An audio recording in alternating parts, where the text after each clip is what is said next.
दोस्तों आज हम बात करते हैं किडनी कैंसर के ट्रीटमेंट के बारे में। क्या क्या मेथड्स हैं किडनी कैंसर ट्रीट करने के लिए। किडनी कैंसर की ट्रीटमेंट डिपेंड करती है कि वो किस स्टेज के ऊपर डायग्नोज हुआ है। अगर वो अर्ली स्टेजेस में डिटेक्ट हुआ है जहाँ पे वो किडनी के अंदर है और या किडनी के बाहर दूसरे ऑर्गन्स में नहीं गया है, तो बेस्ट उसका ट्रीटमेंट यही है कि उसको सर्जरी द्वारा उसको रिमूव किया जाए। सर्जरी करने के कई तरीके हैं, जैसे कि ओपन मेथड, लेप्रोस्कोपिक मेथड या फिर रोबोटिक सर्जरी। ये डिपेंड करता है कि किडनी कैंसर कितना बड़ा है, कितना फैला हुआ है, दूसरे ऑर्गन्स के साथ वो चिपका हुआ है कि नहीं चिपका हुआ है, फैसिलिटीज़ क्या अवेलेबल हैं उस पर्टिकुलर सेटअप में, और सर्जन जो है किस टेक्निक से कंफर्टेबल है। जो एक तरीका होता है, पहला तरीका है कि रेडिकल नेफ्रेक्टोमी। रेडिकल नेफ्रेक्टोमी मतलब जो किडनी है वो पूरी की पूरी ट्यूमर समेत निकाल दी जाती है और किडनी का जो लेयर्स हैं, जो चर्बी का लेयर है, उसको पूरा निकाल दिया जाता है। उसके साथ में जो किडनी की ट्यूब है जिसको कि यूरेटर कहते हैं, उसका भी कुछ हिस्सा या फिर पूरा हिस्सा, डिपेंडिंग ऑन कि कौन से टाइप का कैंसर है, वो साथ में पूरा निकाल देते हैं। इसके अलावा आसपास के उसकी जो लिम्फ नोड्स हैं जहाँ पे ट्यूमर सेल्स जाके छुपे होते हैं किसी किसी कंडीशन में, उसको भी निकालना पड़ता है। या फिर किडनी के ऊपर एक जो सिर के ऊपर एक ग्लैंड होता है, एड्रिनल ग्लैंड, अगर वो उसके अंदर भी गया हुआ है तो उसको भी साथ में निकाला जाता है। इसको हम कहते हैं रेडिकल नेफ्रेक्टोमी। ये ओपन, लैप्रोस्कोपिक या फिर रोबोटिक तरीके से किया जा सकता है।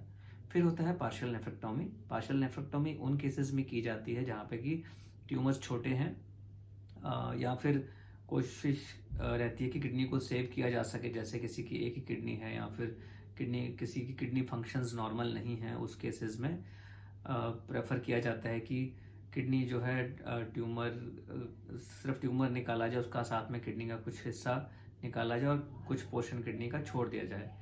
इसके अपने एडवांटेजेस और डिसएडवांटेजेस हैं और उसको हम किसी दूसरे वीडियो में डिस्कस करेंगे। इसको हम कहते हैं पार्शियल नेफ्रेक्टोमी। पार्शियल नेफ्रेक्टोमी भी ओपन, लैप्रोस्कोपिक या फिर रोबोटिक तरीके से की जा सकती है।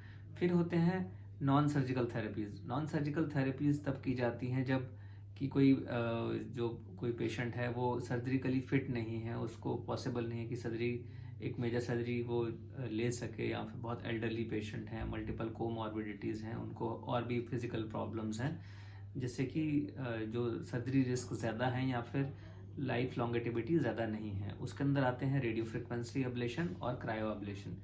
रेडियो फ्रिक्वेंसी अब्लेशन में क्या करते हैं, जो ट्यूमर की गांठ है उसके अंदर एक प्रोब डाला जाता है। रेडियो फ्रिक्वेंसी अब्लेशन की नीडल होती है, उसका नीडल उस ट्यूमर के अंदर डाली जाती है लेप्रोस्कोपिक द्वारा या फिर सीटी स्कैन गाइडेंस के अंदर डाला जाता है। और जो ट्यूमर है उसको हम रेडियो फ्रिक्वेंसी से, हीट से उसके सेल्स जो हैं उसको हम किल करते हैं। दूसरा तरीका होता है क्रायो अब्लेशन। क्रायो अब्लेशन के अंदर भी इसी तरीके से या फिर लैप्रोस्कोपिक या फिर सीटी स्कैन गाइडेड एक प्रोब जो है वो ट्यूमर के अंदर चुभवाया जाता है, उसके अंदर डाला जाता है और वहाँ पे जो है कोल्ड टेम्परेचर से ट्यूमर के सेल्स को मारा जाता है। दोनों के कुछ डिसएडवांटेजेस ये हैं कि क्या पूरा ट्यूमर ख़त्म हुआ है कि नहीं हुआ है उसको कंफर्म करना मुश्किल होता है, और हो सकता है कि पूरा ट्यूमर ना कम्प्लीटली क्योर हो पाए।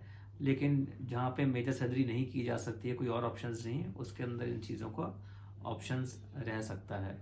फिर होते हैं मेडिकल थेरेपी। मेडिकल थेरेपी तब दी जाती है जब ऑपरेशन संभव नहीं है, ऑपरेशन जो है एनेस्थीसिया फिटनेस की वजह से पॉसिबल नहीं है, या फिर इतना एडवांस हो चुका है कैंसर की वो दूसरे अंगों में फैल चुका है, तो उस केसेस में मेडिकल थेरेपी की ऑप्शंस दी जाती हैं। उसके अंदर होती हैं टारगेटेड थेरेपीज़, इम्यूनोथेरेपीज़ या फिर कीमोथेरेपीज़।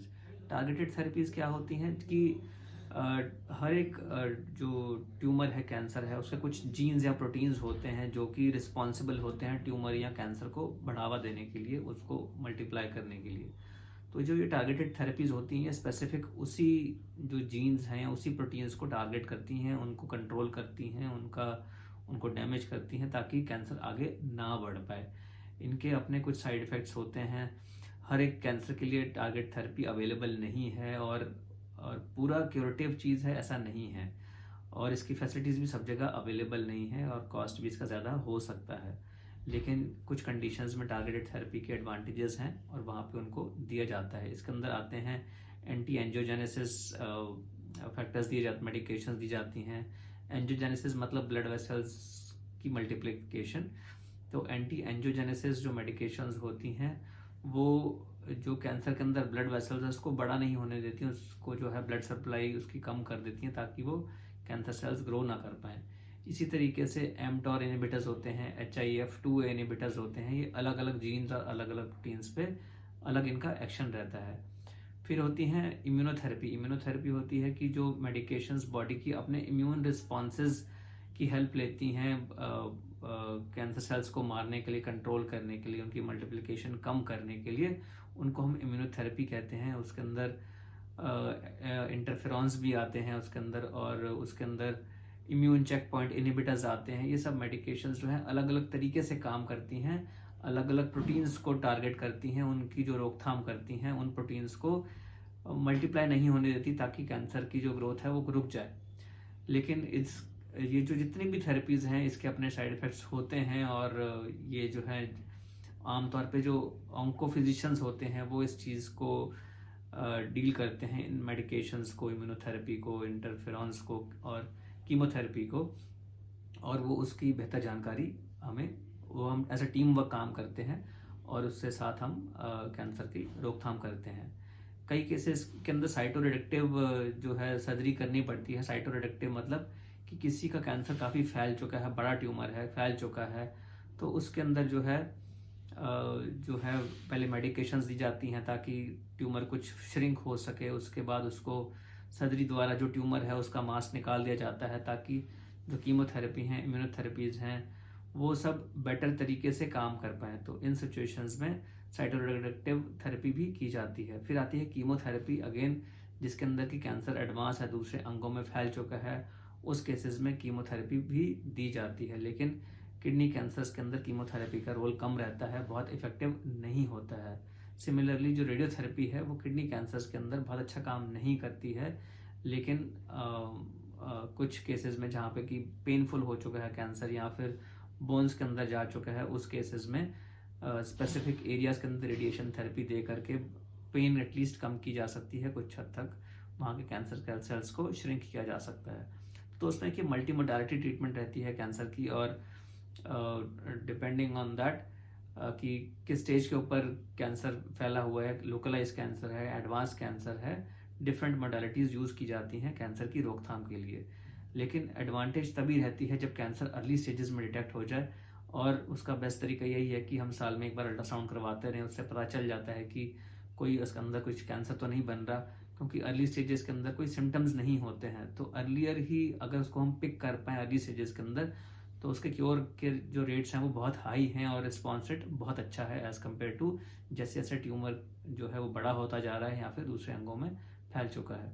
दोस्तों, मैं doctor Aman Gupta, urologist and kidney transplant surgeon, Fortis hospital, Vasant Kunj, Nai Delhi में।